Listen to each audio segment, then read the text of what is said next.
Hello, everyone. My name is Sam Streeter, and today I am recording my book review assignment for our digital citizenship class with Professor Starr.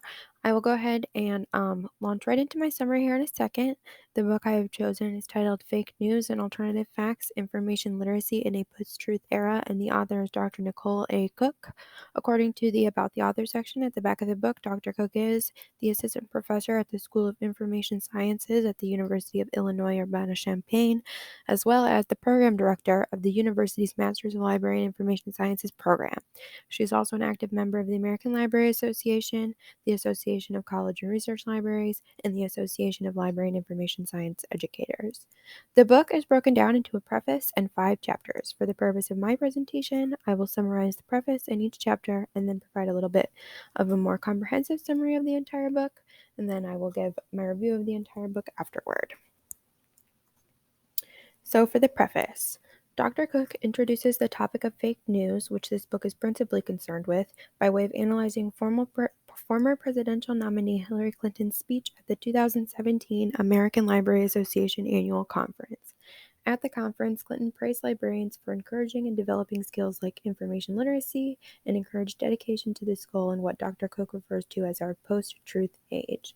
Dr. Cook then goes on to describe the dissemination of fake news leading up to and following the 2016 U.S. presidential election and argues that librarians need to be on the front lines of the fight for truth in this age.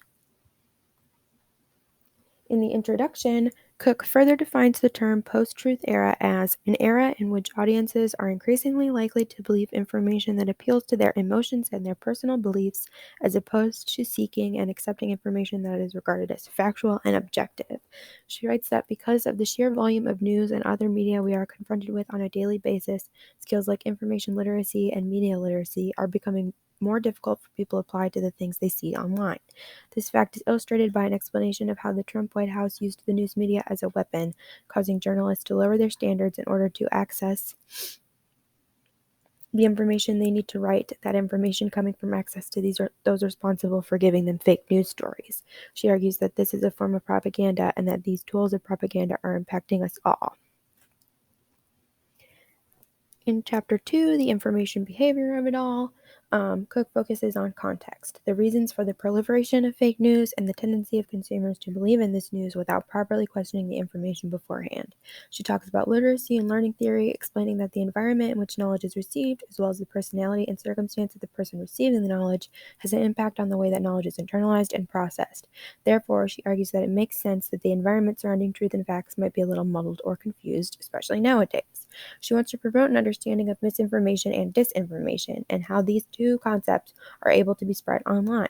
While misinformation is merely information shared that the sharer assumed or expected to be true, disinformation is purposefully shared fake or unfactual content, obviously spread with malintent. Because of the lack of oral cues available to us in real life online, it is even easier to share fake news with technology. She also says that the emotional element of the information being shared must be considered. For example, we can recognize that things like confirmation bias and information avoidance as being methods of emotional control, especially in a time when we are constantly being inundated with information. Social media also exacerbates this, allowing users to use filters, read only sources that corroborate their opinions, etc. Cook argues that it makes perfect sense that we are seeing these informational issues in our current time. They should have been expected and dealt with. In Chapter 3, The Illusion of Internet Savvy, Cook takes aim at the false sense of savvy she claims that many feel that they have when using the internet for things like social media, especially when this involves the news. She explains how the political economy applies to fake news, as clicks generate revenue and more shocking or misleading titles generate more clicks. Additionally, she points out that the news media is indebted almost entirely to large business conglomerates like CBS, and that most of our news comes from just a few of these sources. This leads to something called iterative journalism, which Cook describes as media personalities reporting what they've heard, not what they have discovered or sought out directly. This has led to a news environment that Cook describes as fragmented. The rise of things like blogs, social media, and iterative journalism has generated a news environment not just capable of fake news, but suited to it. Therefore, Cook argues, librarians must become those committed to the whole truth, able to understand and explain the layers of the news media described to our patrons. In the 4th chapter, Critical Thinking and Meta-Literacy, Cook describes the tools that librarians can use to combat all of this disinformation